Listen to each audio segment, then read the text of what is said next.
जय भीम नमो बुद्धाय। नमो तस् भगवतो अरहतो सम्मा संबुद्धस्स। नमो तस् भगवतो अरहतो सम्मा संबुद्धस्स। नमो तस् भगवतो अरहतो सम्मा संबुद्धस्स.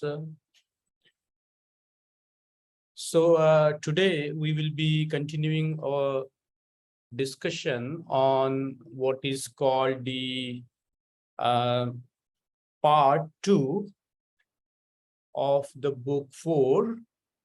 And as we have been studying, this part is about how similarities in terminology conceal fundamental difference.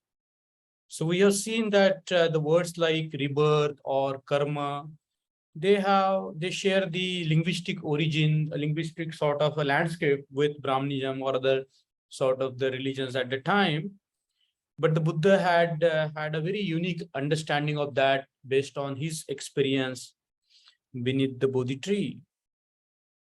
So when we look at this section on Ahimsa, which is section number 3, and the title of the part is How Similarities in Terminology Conceal Fundamental Difference. So today we are going to discuss or talk about or study what is called the Ahimsa. So this teaching of Ahimsa has been, not very easy to understand, because sometimes some people have taken extreme views about Ahimsa, and we will see throughout in the Buddhist history that how this teaching of Ahimsa has been taken, and there are many views, many interpretations of what do we mean by Ahimsa.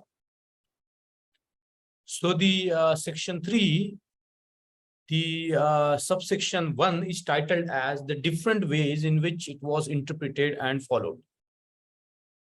Okay, so let's look at it. We will read and then we will gloss over some of the teachings here. So the verse number 1 goes like this: Ahimsa or non-killing forms a very important part of the Buddha's teachings. So undoubtedly, Ahimsa is the part of the Buddha's teaching, and is a very important part of the teachings. We cannot deny that. And as we have been studying, we have seen that the compassion or karuna has been the intricate part of the experience of the Buddha beneath the Bodhi tree. So we have seen that these two qualities of wisdom and compassion, the Buddhism cannot qualify as a Buddhism if we do away with prajna and karuna. And as Baba Ambedkar has written somewhere, that they are like the wings of a bird. Without, if you cut one wing, another, the bird will not be able to fly. So likewise, when we talk about karuna and its derivative, ahimsa or non-killing, it forms a very important part of the Buddha's teaching. So it's not saying that ahimsa is not the important part of the teachings. It's the important part of the Buddha's teachings. It is intimately connected with karuna and maitri, as we have seen, throughout our classes, as to how karuna and maitri are the core of the Buddha's teachings. The question has, however, been raised whether his ahimsa was absolute in its obligation or only relative. Was it only a principle or was it a rule? So now the important question is, the ahimsa that the Buddha taught, was it an absolute ahimsa? That there should not be any hinsa, there should not be any killing, there should not be... See, surprisingly, here in this whole discussion, Baba Ambedkar has not used the word violence. He has used the word hinsa for killing and ahimsa for not killing. So generally, the words that we see in the common parlance are the words like violence and non-violence. So here Baba Ambedkar has taken the very literal meaning of the word ahimsa, and it's very important for us to look at it from that point of view. So was the ahimsa taught by the Buddha was absolute in its obligation or only relative? Secondly, was it only a principle or was it a rule? So you see, this theme of principle and rule has been there in Baba Ambedkar's writing and speeches all the way into the what is called the annihilation of caste. In Annihilation of Caste, Baba Ambedkar goes on discussing Brahminical Hinduism as the religion of rule, and he also says that there are religions of principles. And he says that, you know, if a religion is based on rules, either you have to you break the rule, or the rule breaks you. So, you know, some kind of phraseology like that. So here, you know, you see that there are two distinctions, whether it's an absolute sort of, teaching, or whether it's relative teaching, or whether it's a principle or a rule. So we have to keep this framework in mind, what we are discussing in terms of so I think what we need to keep in mind are these two things. First thing is that Ahimsa is the important part of the Buddha's teaching. Secondly, we have to look at the Ahimsa from the point of view whether it's absolute or relative, whether it's a principle or rule. People who accept the Buddha's teachings find it difficult to accept Ahimsa as an absolute obligation. They say that such a definition of Ahimsa involves the sacrifice of good for evil, the sacrifice for virtue for vice. So we see that, you know, some of the people have very much difficulties in understanding Ahimsa as an absolute principle. You know, there should not be you know, killing, and we have seen that, you know, in the justice system or in the wars, you know, there is definitely a killing involved. So how do we you know, understand this, that, you know, at the time of Baba Ambedkar himself, he has seen the 2 world wars, and we have seen so many things happening around us, you know, particularly in our communities, so much violence against our people, on our people. And how do we look at Ahimsa? So it's more broadly a discussion that we, you know, we need to discuss about it, whether, you know, it's an absolute obligation or Ahimsa is relative. So, for example, you know, the exponent or consider, you know, the Ahimsa is, for example, in the Buddhist figure of in Dalai Lama. He has somewhere said that, you know, that he might not resort to the absolute Ahimsa, in a sense that, you know, if somebody is trying to kill him or somebody is trying to cause a huge damage to the humanity, he might, you know, shoot at their feet, something like that. So you see, what I'm saying is, you know, if you make it an absolute obligation or an absolute principle, then it lands up in a difficulty, as the people say, that it can sacrifice good for evil and sacrifice virtue for vice. So, for example, you know, there is a question as to, you know, the world should have waged a war against Hitler. You know, what to do in that situation if we are dealing with some kind of a monstrous dictator, for example? What do we do about it? Do we let the humanity go astray? What do we do? So these are all questions that, you know, we need to think about. So the verse number 5 goes like this. This question requires to be clarified. So Baba Ambedkar is seeking an inquiry into what is it. So he says that this question requires to be clarified. There is no subject which is a matter of greater confusion than this subject of Ahimsa. And it's true that, you know, within our communities, there is a great discussion about, for example, meat eating. What should the Buddhists do? Whether they should eat meat or not? And likewise, you know, the discussion goes like this in the communities as well. How have the people of Buddhist countries understood and practiced Ahimsa? So this is like, you know, the taking the illustrations from various countries.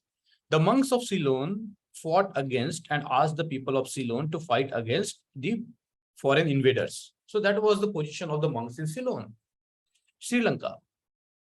On the other hand, the monks of Burma refused to fight against the foreign invaders and asked the Burmese people not to fight.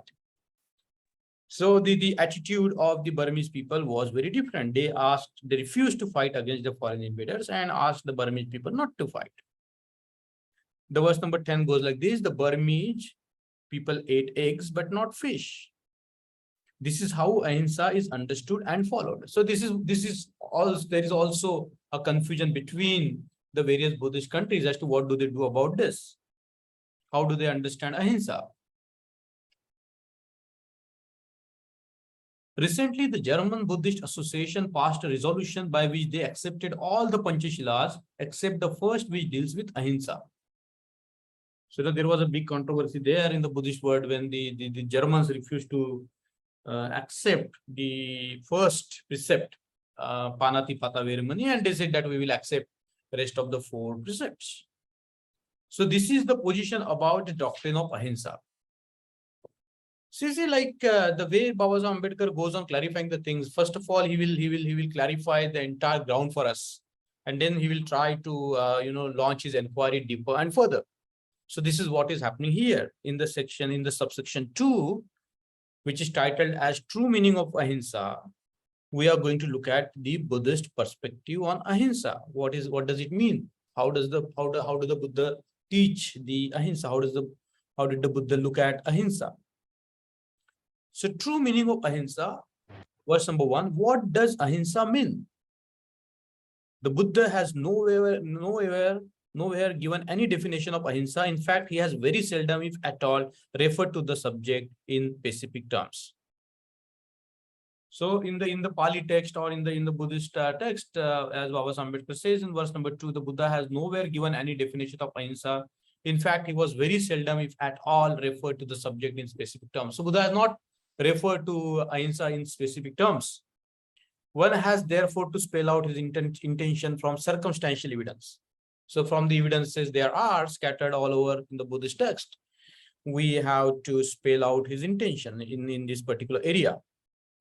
The first circumstantial evidence on the point is that the Buddha had no objection to eating meat if it was offered to him as part of his alms. And we know that, if the bhikshus were offered a meal,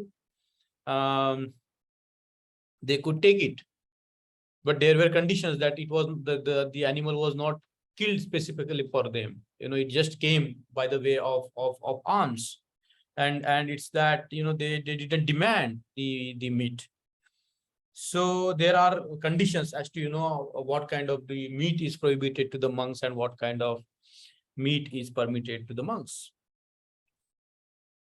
So according to Baba Ambedkar, the first circumstantial evidence on the point is that the Buddha had no objection to eating meat if it was offered to him as part of his alms.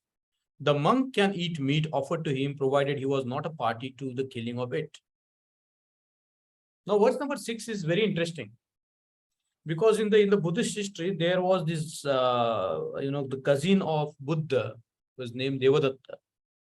And Devadatta has had instigated a split in the Buddha Sangha. And we know that, at the time of the Buddha, Devadatta was very anti-Buddha. He, in fact, competed with the Buddha. And once he went to the Buddha and he said that the bhikshus should follow very strict rules.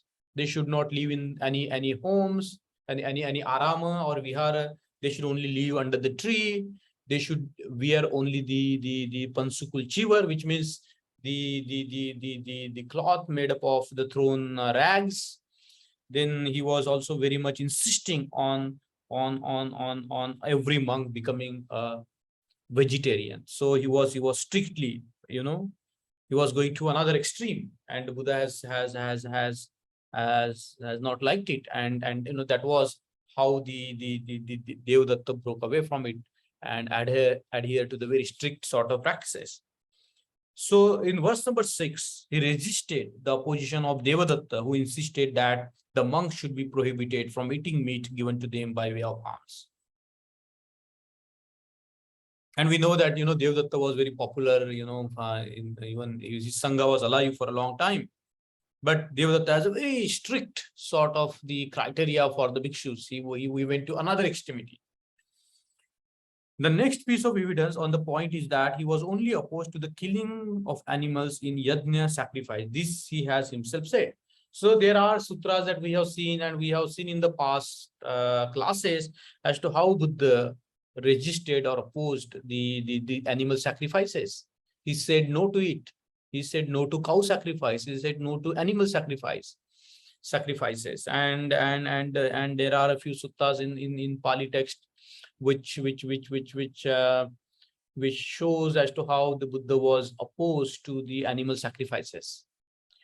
So this is the second evidence. The next piece of evidence on the point is that he was only opposed to the killing of animals in yajna. This he has himself said. Now the verse number 8 goes like this: Ahimsa paramo dharma. The Ahimsa is the highest dharma, is an extreme doctrine. It's a Jain doctrine. It is not a Buddhist doctrine. Now we know that the principle of Ahimsa has been taken to extreme level in terms of the practices of Jainism, and we know that people close their noses, they walk without chappals, and to the extremity that when they even attend to the nature's call, they will ensure that the life will not die in that what is called the human excreta, like that. So they have a specially made toilets where they have to take care of all this. So this Ahimsa Paramo Dharma is an extreme doctrine. It's a Jain doctrine. It's not a Buddhist doctrine. So this, of course, brings us to question of life, and it can become a more deeper question as to how do we think about the life that we don't see. What about we eating vegetables? Even the plants are considered to have life. And when we breathe, we know that it contains a lot of microbes, and when we breathe out, it contains the harmful gases and so on and so. So for the other living beings. So how do we understand this Ahimsa Paramo Dharma? Can it be Ahimsa be absolute, as the Jain doctrine is, that Ahimsa is the highest dharma? There is another piece of evidence which is more direct than circumstantial, which almost amounts to a definition of Ahimsa. He has said, love all so that you may not wish to kill any. This is a positive way of stating the principle of Ahimsa. So instead of teaching it as non-killing, what Baba Ambedkar said, that the Buddha has defined the Ahimsa, almost defined the Ahimsa in terms of love all so that you may not wish to kill any. This is a positive way of stating the principle of Ahimsa. So instead of talking about killing, we talk about love. We love all so that there is no need to kill anybody. There is no wish to kill anybody. From this, it appears that the doctrine of Ahimsa does not say kill not, it says love all. So if our heart is profused with love, we might not even think about destroying life, isn't it? That's why when we have this metta or karuna in our heart, that being is not prone to killing or violence. It is as simple as that. So I think this principle is very beautifully expounded by the positive definition of it in terms of love all so that you may not wish to kill any. So, this is what we see in the 22 vows that Baba Ambedkar says. The first precept as, I will look after the welfare and I will love all the life, all the animals. And I think that's very, very beautiful, because if you cultivate love like this, then you may not resort to kill. And it might happen so that you might become a vegetarian. It's up to you. There is no scope for any absolutism in Buddhism. You cannot take the extremities that those people who eat meat are bad, or those people who do not eat meat are good. They are better people, they are not better people. We don't have like this. So what we have is the principle of love all, so that there will not be any will to kill. In the light of these statements, it's quite easy to have a clear understanding of what the Buddha meant by Ahimsa. It is quite clear that Buddha meant to make a distinction between will to kill and need to kill. So now is a context where we can discuss these two concepts of what is called the will to kill and need to kill. He did not ban killing where there was need to kill. Okay. So, in certain cases, there is a need to kill. And it depends on the circumstances, it depends on the context, it depends on so many factors. He did not ban killing when there was need to kill. What he banned was killing where there was nothing but the will to kill. If there is only will to kill, that people just want to kill others, people want to just trouble others, people want to make other people's life difficult, without any reason, there is no need to do that. So understood, there is no confusion in the Buddhist doctrine of Ahimsa. So if we understand like this, need to kill and will to kill, there is no, what we can say, any confusion in the Buddhist doctrine of Ahimsa. It is a perfectly sound or moral doctrine which everyone must respect. So he says that, the Ahimsa taught by the Buddha is perfectly sound and moral doctrine if we understand it in terms of need to kill or will to kill.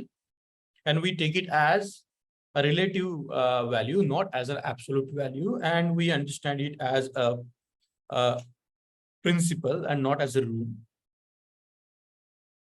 Then it becomes a perfectly moral and sound doctrine. 70, no doctrine he leaves it to, no doubt he leaves it to every individual to decide whether the need to kill is there. But with whom else could it be left? Man has prajna and he must use it. So everybody is endowed with prajna, as it is said in the previous section, that everything had to be backed by the prajna, seeing the way it is, seeing the circumstances, looking at what we need to do, what is the right action at that time. So no doubt he leaves it to every individual to decide whether the need to kill is there. For example, there is often an example given of, if somebody is being harassed or beaten up or killed or being raped, and what we do at that time, what are we supposed to do at that time? And I think that's what we need to understand as to what we are supposed to do at that time in terms of our response to it, whether we should just accept it as a fait accompli, or whether we should respond to it and really, do something about it. So there are, we see violence around us, and we see that there are perpetrators of violence. So should we not go to the justice system, just we leave them as it is, thinking that it's a hinsa to that person? What should we do? So we should use our prajna. A moral man may be trusted to draw the line at the right point. The man who is a moral or human being who is driven by morality, as I am, so they are, by Shila, by precepts, they may be trusted to draw the line at the right point. Now, 19 and 20 verses are very interesting. They are small, but they are very interesting. Brahmanism has in it the will to kill. You see, if you look at the entire Brahmanical framework, it's full of violence. That their metaphors are like that the big animal eats small animals. It's like a food chain. So caste system is like a food chain. And, it's the will to kill is inbuilt in Brahmanism. Now, there is so much of a glorification of a caste system in terms of the ideal form, whatever, the Brahmanical Hindu justification for that. But if you look, very, very clearly into any system of stratification, we see that basically the will to kill, will to destroy other human being is inbuilt there, isn't it? So when we look at any structure of discrimination, if you look at the structure of Brahmanism, in it there is inbuilt the will to kill, to castigate the human beings, to put them down, to treat them as the lesser human beings. And verse number 20 says, Jainism has in it the will never to kill. You see, so there is one extremity in terms of, the whole system is like informed by will to kill. And there is a Jainism which talks about never to kill. Extreme sort of the positions. The Buddha's Ahimsa is quite in keeping with his middle path. It's not that, Buddha is compromising. He's not compromising. He's just trying to find out the best solution for any predicament, for any situation, for any problem, isn't it? And that's what the Buddhism is all about, how to lessen the dukkha in the world. So if you take the extreme position of ahimsa, and that creates so much of a suffering for people, then we have to do something about it. If there is a serial killer around us, he's going on killing spree, killing people, and we just wait, we don't do anything about it, then that doesn't mean anything, that is against the violation of the principles of love for all, love all. So put it differently, the Buddha made a distinction between principle and rule. So Buddha had this distinction between the principle and rule. He did not make ahimsa a matter of rule. He enunciated it as a matter of principle or way of life. You see, so if you have something as a principle, then you have the freedom to apply yourself as to what we should be doing in that particular situation. If we are facing some drastic violent situation, should we just lie low and take it, or should we try to do something about it? Or if we see some kind of the dictatorial authoritarianism is rising in some country or society, what should we do? Should we just accept it? Should we just accept the riots, the genocides, and the killings? No. We have to find a solution. It can mean, the punishing the perpetrators, isn't it? So, the principle of principle leaves a scope for us to do something. But as a matter of rule, a principle leaves you freedom to act. A rule does not. Rule either breaks you or you break the rule. That's it. Plus or minus, either this or either that. There is no scope for in between maneuvering. There is no scope for acting if we take something as just a static rule, isn't it? So you see, this discussion is very, very interesting. Particularly this discussion of ahimsa, as to we shouldn't take anything to the extreme, and like we can see that's happening, that trend is happening in the communities in terms of the debate of vegetarianism, non-vegetarianism, whether Buddhists should eat meat or whether they should not eat meat, or whether they should be extremely docile or whether they should do something, they should act on.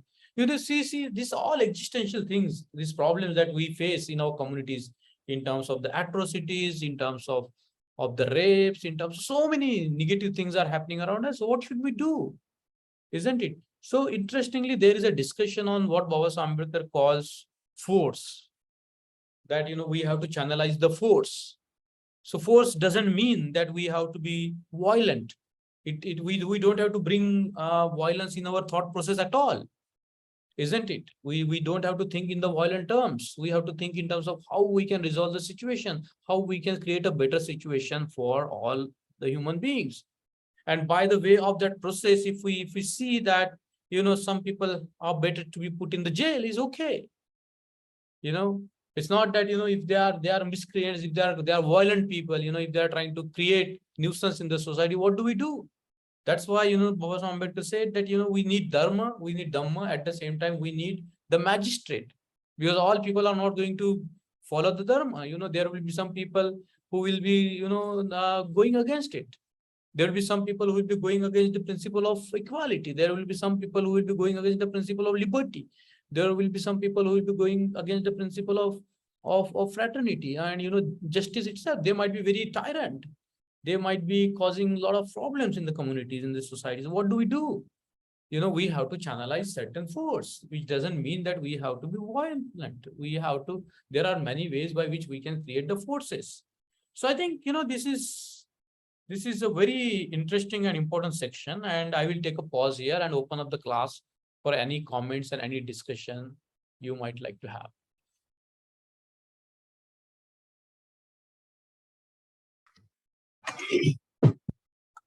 So, prajna is to be used in practice while practicing Panchashil, 10 paramitas, likewise in terms of ahimsa. Yes. Man has to decide whether it is will to kill or need to kill. Yes, the Buddha doesn't present a very static view of the world, that is in the motion. Everything is in the flux. So there is nothing static in the world. So, this that's what the pradnya is. It sees how the things arise and the things pass away. It goes up to understanding the cause and effect. Right, Tai? Yes. Isn't it? So we have to understand the causes and how they, they produce certain effects. So we have to work on in a very, very dynamic and in the changing situation. So we cannot be fixated. We have to use our pradnya all the time. Yes. We have to use wisdom all the time. Yes. Baba Sahib has So directly this, pointed to the Brahminical mentality. Yes. In Brahmanism, there is will to kill. Yes, so, Harsh. Mangesh bhai, so can I take it this way that if there is a threat to my life or someone else's life around me and there is need to kill someone, so can that be done also, or is there a way I can also always try to maybe say start something, a dialogue or something to avoid all these things? See, we don't know what happens at that moment. You see, if a woman is being raped and she resists, and she uses some means of violence to avoid a humiliation, a violence against her, what do we call it? Do you justify it or not? You see what I'm saying? Yes. If somebody is trying to kill you, they are putting a gun on your head, and you have other means to save yourself. It might entail hitting them with some object. So how do you deal in this situation? Law says that's correct. Law says that's correct, and law is also applied to many big brains who knew Buddhism and we knew Hinduism and we know many religions. So this intention, as brother Arvind is saying, intention is very important. Yeah. Why do we do that? No, but but like the Constitution says that if I am found killing someone, whether it is for my safety, but the Constitution doesn't believe in that, right? Then no, if you believes. Arvind bhai, please go on. I think Constitution believes on this self-defense. If somebody has been attacked and the self-defense, he also, in his own protection, he does harm the other side. And if he proves that, and that is pardoned by the law. That is for the self-defense, yes. That is there in the law. Can we take it like this also? If I don't eat the lion, it doesn't mean that lion will not eat me. See, there are various things that Umesh bhai, harmlessness. We can means synonym. We can use the word harmlessness. Harmlessness carried out in through thoughts, through words and deeds. Is it so, sir? Yeah, that's what the word Buddha says. Love also, that you will not kill anyone. But Yeah. taking your point, the Buddha very early on saw this cycle of violence in the world. So it is said that when Buddha was a child, he was sitting in his father's farm. When the ploughing was taking place in the farm, a worm got cut, and then a small animal feasted on it, and that small animal was again feasted on by the bird, by the by a big bird, and so on and so forth. So he saw this cycle of violence in the world, isn't it? There is indeed a cycle of violence in the world. For example, if you go to the forest or in jungle, you see, as you said, the lions killing the deers, and the lions killing other animals.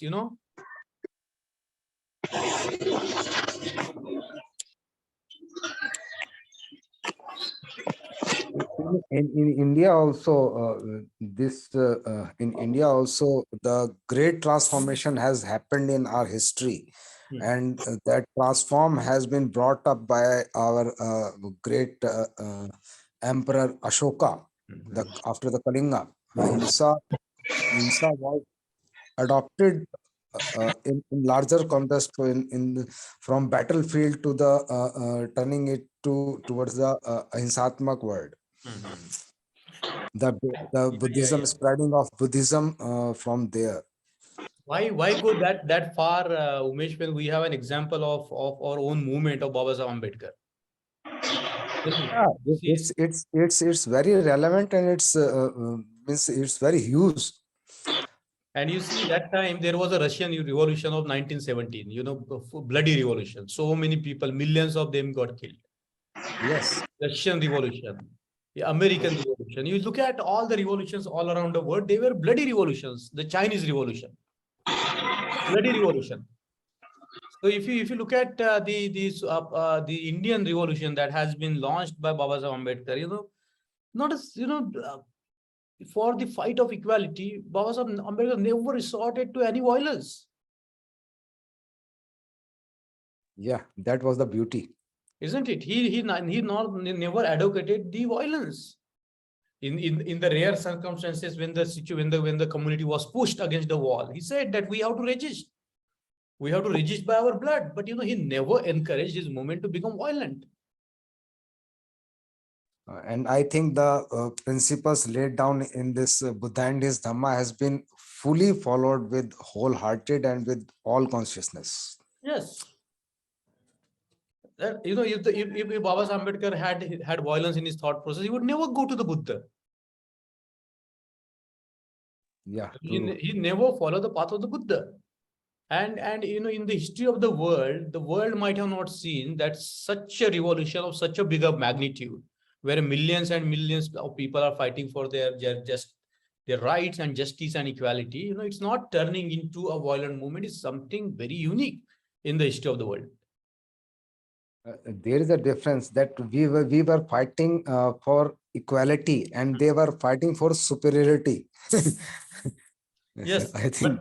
yes. But in the French Revolution, the principle was equality. They wanted to have Yeah. equality for certain classes. In Russian Revolution was talking about equality, isn't it? Yeah. So Yeah, true. so that's why we have to look into the more bigger sort of writings of Baba Saheb Ambedkar, like for example Buddha or Karl Marx. Why Baba Saheb Ambedkar was talking about Buddha and not Marx, because he found that the Buddhas means are non-violent, and because they are non-violent, they will bring lasting changes. While the means advocated by communism or Marxism was that of the violence, Yes. isn't it? So we have to look at it from all different perspectives, so that we can really understand what does the Buddhist Ahimsa means. And the principles of this Karl Marx also failed in India only due to this inequality only. We are united to fight for our rights, but after that we gather and we make slogans, and after that, at the time of break of lunch, then we will divide again that you can't eat with us. True. Very true. Pankaj has raised his hand. Pankaj bhai. Dear Mangesh Bhai, how are you? Good bhai. Yeah, Mangesh Bhai and all my friends, Jai Bhim to all of you. I would like to reflect on this particular 24 points. It's a reflection based on some recent happening. Please or go on. recent experiences. These 24 bullets offer so much insights, and it is so much clear that how Ahimsa is a principle in Buddhism. Now you see in the surrounding, all our friends, Hindu friends, I'm talking with respect to point number 19, how Brahmanism in it has a will to kill. But it is set as a rule, all our Hindu friends, they follow being vegetarian on particular day or in particular religion. As soon as it finishes, they start back to normal like other people. But in this particular time, on a particular day or in a particular event, they isolate others. For example, even the learned people, all intelligent people, they say, no, we are vegetarian, we want to sit different. We don't want to touch the ball where you are eating.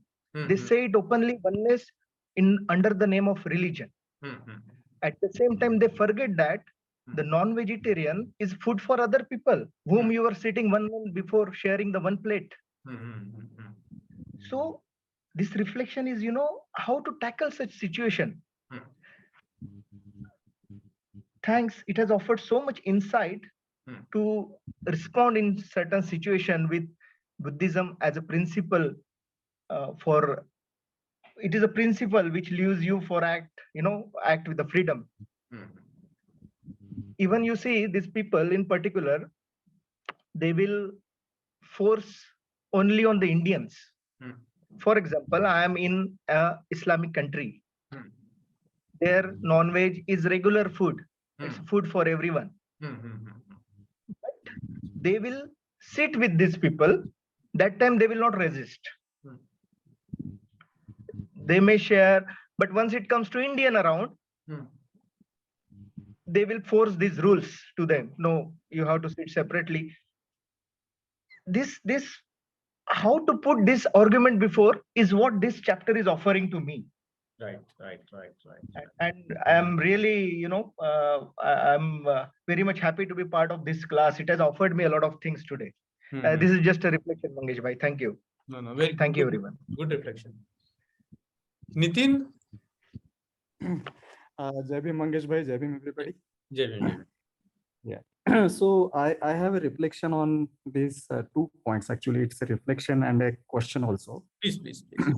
So the point number 5 in true meaning of Ahimsa, Hmm. the monk can eat meat offered to him provided he was not a party to the killing of it. This Hmm. is the point number 1.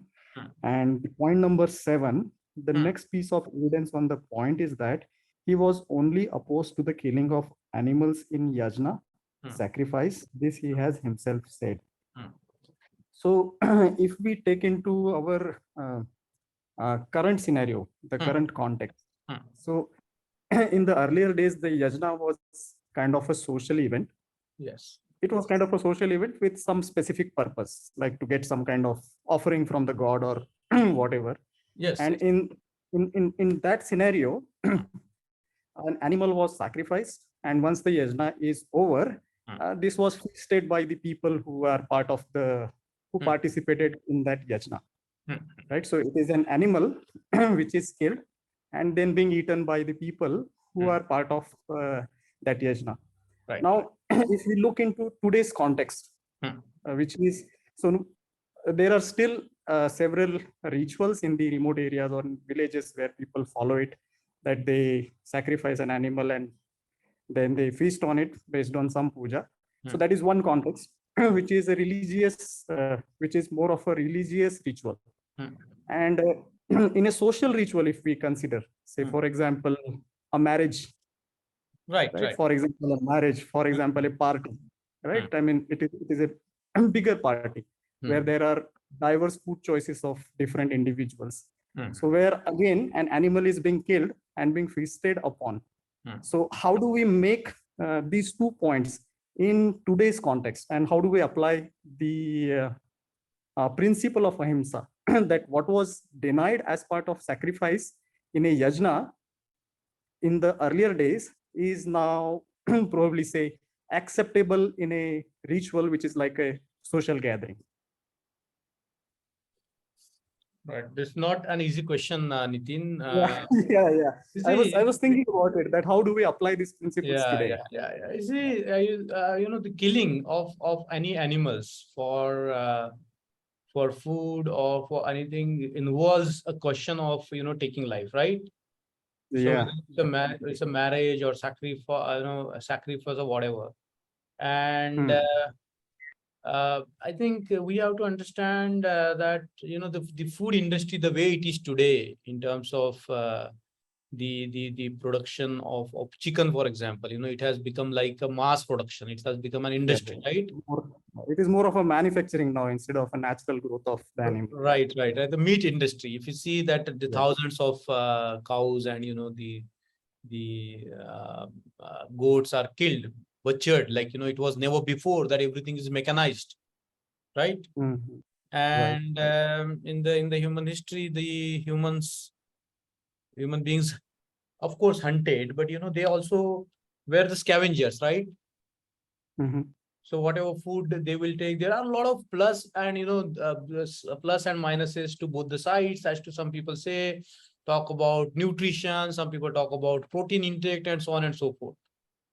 Right. It's a very complex debate, Nitin bhai. And I understand that. I mean, even I felt that maybe those are the circumstances where maybe it is so rampant that I don't know that, or we cannot go back in the history and see that what used to happen in those yajnas.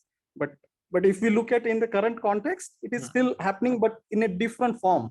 Yes, And if we want to apply the principles, then we have like a dilemma whether so, for it is example, right. a marriage in a marriage in the erstwhile Buddhist, communities where the meat is a must.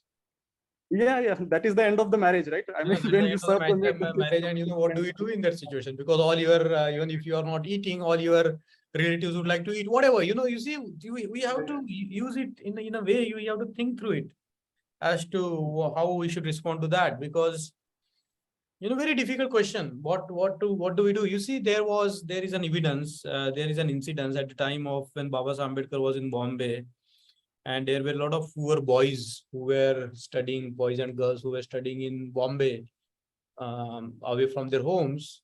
So once Baba Saheb Ambedkar asked Ramabai to cook some meat for them because they didn't get any meat to eat. right? Isn't it? So Yeah. what do we make of this? Love for his people, or I don't know. We have to think through things.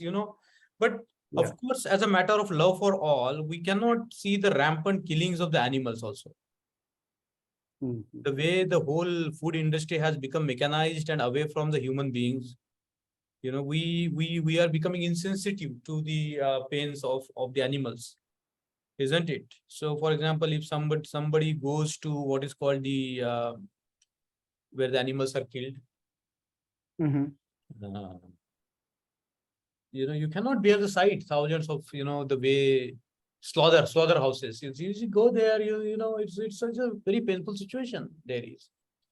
So I think the best way is to cultivate love in our heart, so that the processes will happen automatically, isn't it? Yeah. But we shouldn't insist on people becoming vegetarian or non-vegetarian or whatever. They let them have a choice.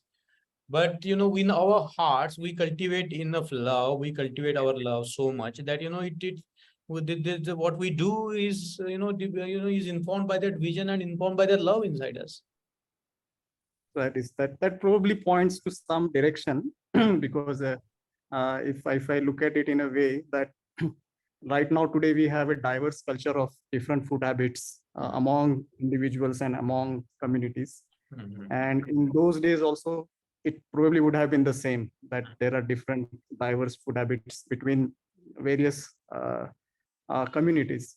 So, I mean, from a logical point of view or a logical conclusion point of view, probably Buddha never wanted to try to control the personal freedom of an individual.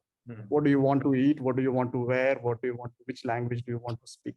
So as long as it is within the personal freedom, within his own confined boundaries of a family, he probably did not had an objection towards eating a non-vegetarian food, if that means killing of a bird or an animal. But if it is more of a mass gathering, then probably that is where he probably wanted to refrain the crowd from doing it.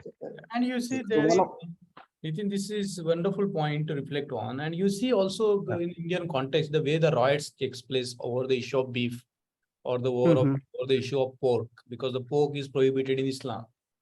The beef is prohibited in Brahminical Hinduism, isn't it? So these food habits are not just food habits; they become the part of a larger design of violence.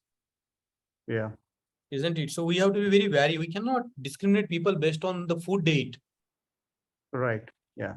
Isn't it? We cannot segregate the people based on what they eat. Whether they're vegetarian. So you can be vegetarian, you can be, whatever, but you cannot slam other people by that streak that I am a vegetarian, I'm better than you. I'm more purer than you. That's a paradox, that more vegetarian people are more violent. in today's socioeconomic culture, that is how the things are looking like. But yeah. All right. Yeah. And Mangesh bhai, maybe I have another point. I don't know. Please go on. Yeah, because look, I mean, under Buddha's teaching, there is a good reference of Ahimsa, but also do we have some reference of like Himsa?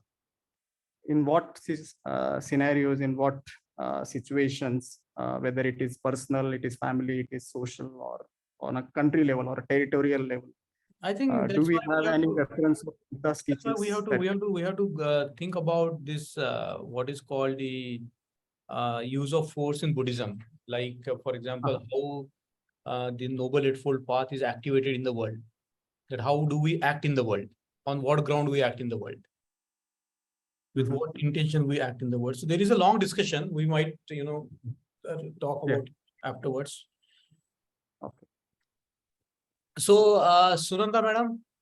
Yeah. I just wanted to say something. Yes. Actually, in Buddhism, whatever precepts are given by the Buddha, they are just the guidelines for the individual to follow it. And it depends on every individual, like how to handle it and how to take it, because every karma has a vipak. So accordingly, if you follow the precepts, definitely you will get a good vipaks or a kusala vipaks. If you follow, if you don't follow, you have to face the situation. As you know that in Angulimal Sutta, actually Angulimal was ready to kill Buddha. He was telling him that you don't come near me, you don't come near me.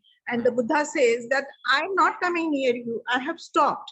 So Angulimala was saying that you stop, don't come near me. So Buddha says that I have stopped, but you are the one who has a fear that I'm coming near to you. And because of Buddha has tried to explain him, and he has cultivated the mind of the Angulimal. Means even he wanted to kill Buddha, he has changed to monk, and he had started following the Buddha's instructions. So accordingly, if every individual, they decide to follow the precepts and work accordingly, I think it will be the good thing they can do on themselves, and they can try to cultivate the mind of the other peoples also, and it will work well. What I feel. Excellent. It's about practicing love, right? It's Loving kindness is the important thing, which has Buddha has said that you have to follow love and kindness. You have to be mindful. And you have to give metta to yourself as well as others. So that really works, and the things surround you will definitely change. That's my thinking. No, this is good. Very good. I think we are coming to the end of a class. Mahasenji, your hand is still raised. If you have any point to make. Mahasenji? Just I wanted to add that it depends upon individual. We should leave it to individual. And here the wisdom or pragya comes into prominence. We have to ask ourselves whether the violence was necessary or not. If necessary, then yes. When our own existence is at stake, then we need to, take the sword. Otherwise, there is no need. Will to kill and need to kill. When there is a need to kill, we can kill.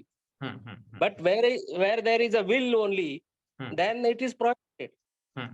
That is what here Baba Saheb Ambedkar has. Excellent. That just one. It depends upon individual and circumstances. This is what I wanted to. Excellent. All right then. If there is no other reflection or anybody. Hello. Yes. Yeah. Of course, I do not express my views on what Mr. Mahasin Gandle has said, but I do not subscribe to his views completely. What I want to highlight, the discussion was going on regarding the mass butchering of the animals, especially the birds, the chickens, where now chicken has become such a common food and is a matter everybody likes to feast upon it. In our side, especially in Maharashtra, they want when you host a party, you must have some chicken or something, especially after marriage. मटणाचं जेवण पाहिजे असतं. Yes. Even मरणानंतर मटणाचं जेवण पाहिजे असते. Right. These kind of things are there. we call ourselves Buddhist, and we go by the public demand, because it has become so common and so popular. Nobody feels bad about butchering the chickens. Right. So if you think you apply here, you have to apply our pradnya, and yes, pradnya and love, and at some point we have to stop this. Somebody has to take the initiative. If we are hosting a party, we have our own option to host chicken as a dish and not as a dish. We should not just leave it just because it has become so popular and so common. If we think in that way, then we are flowing with the crowd. We are going with the crowd. So what is pradnya? Here, at some point, somebody has to initiate it. We must have to initiate it. It is not just because people like it, we should host a chicken in a party. So that is where somewhere beginning has, somebody has to begin it. Yes. Yes, very good point. Very good point indeed. So, should we end here our class today? Yes. Thank you so much for joining in, and see you in the next class. Yeah.